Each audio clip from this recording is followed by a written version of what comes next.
আমি সকলোৱে জানো যে আমাৰ চৰকাৰৰ 2005 চনৰ পিছত নিযুক্ত চৰকাৰী শিক্ষক শিক্ষয়িত্ৰী বা কৰ্মচাৰীসকলক আমি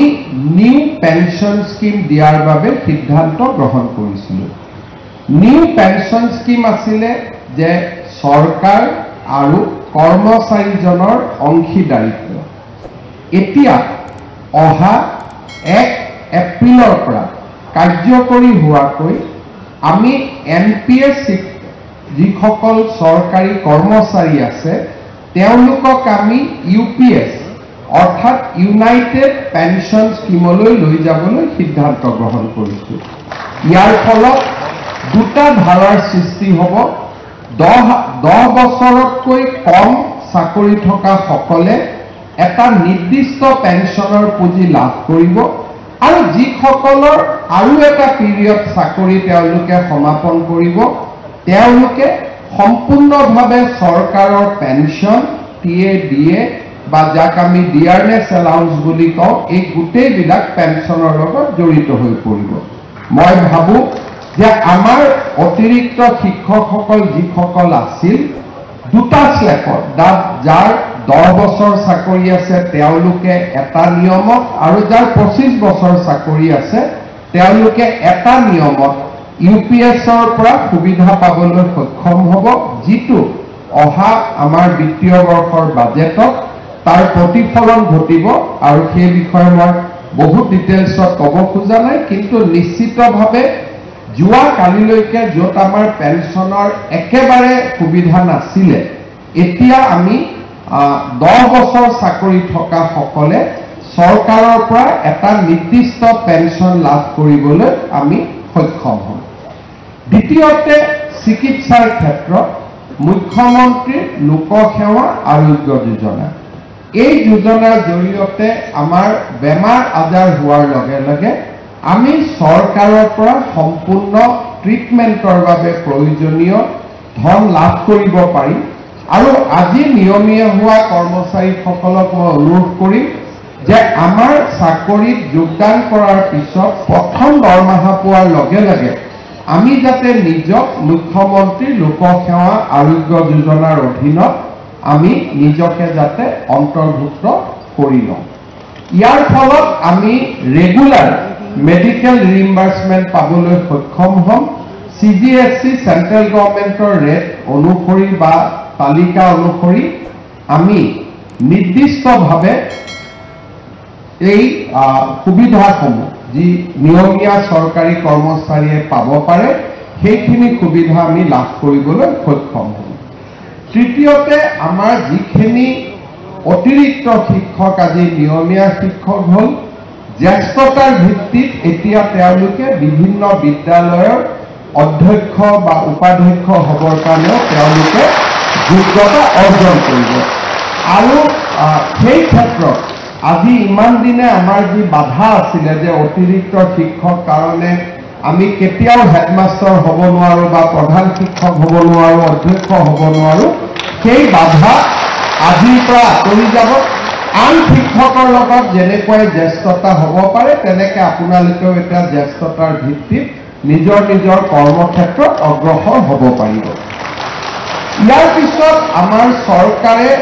অলপতে ষ্টেট বেংক অফ ইণ্ডিয়াৰ লগত কথা পাতি কেইটামান চৰকাৰী কৰ্মচাৰীৰ বাবে বিশেষ সুবিধা পাবলৈ সক্ষম হৈছে। ইয়াৰ ভিতৰত এটা সুবিধা হ'ল যে আমাৰ যদি এক্সিডেণ্ট হয়,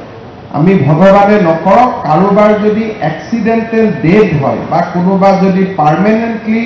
দুৰ্ঘটনাত ক্ষতিগ্ৰস্ত হয়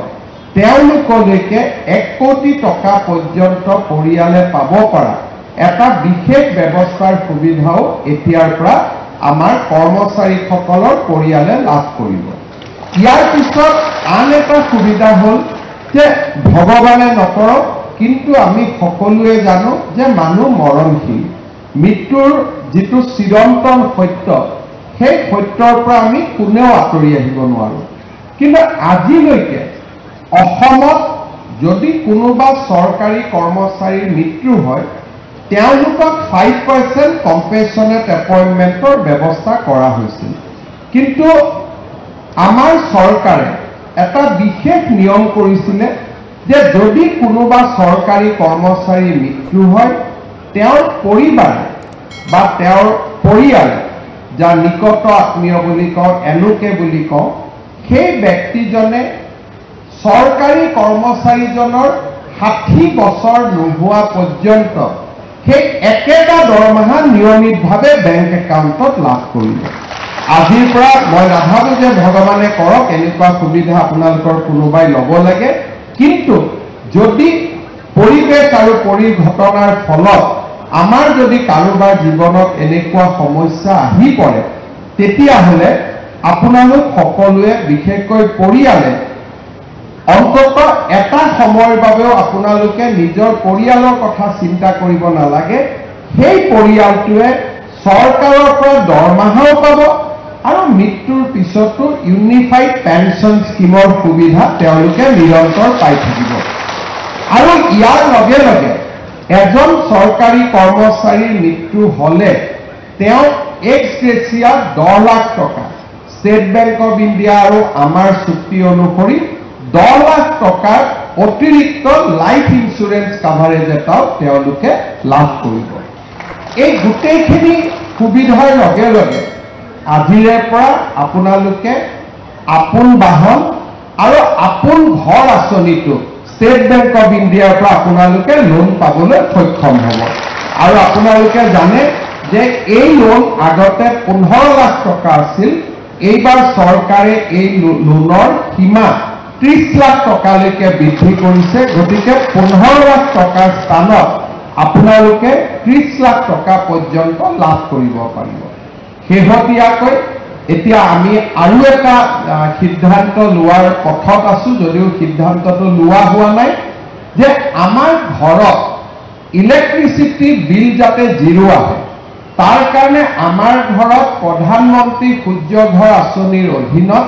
আমি যাতে সোলাৰ লগাব পাৰো তাৰ বাবে বেংকৰ পৰা আপোন ঘৰ আঁচনিৰ দৰে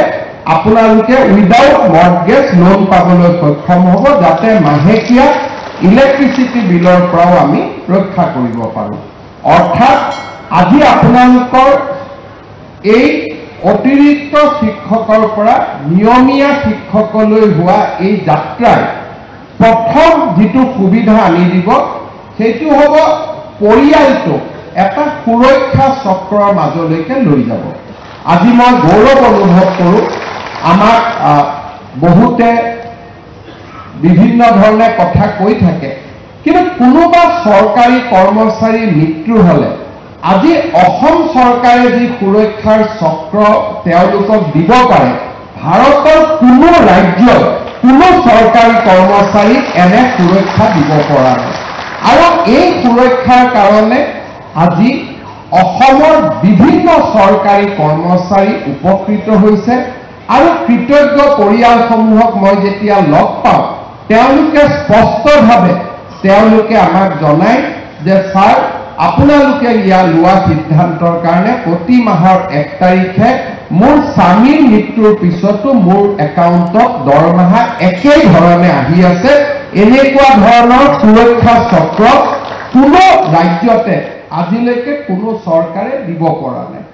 যোৱাবাৰ একাউণ্টেণ্ট জেনেৰেল অফ আছামে ইয়াৰ ওপৰত এডভাইচ কমেণ্ট দিয়াৰ পিছতো আমি ৰাজ্য চৰকাৰৰ কৰ্মচাৰীসকলৰ বৃহত্তৰ স্বাৰ্থৰ খাতিৰত এনে ধৰণৰ সিদ্ধান্তসমূহৰ লগত আমি খুব দৃঢ়তাৰে সৈতে থিয় দি আছো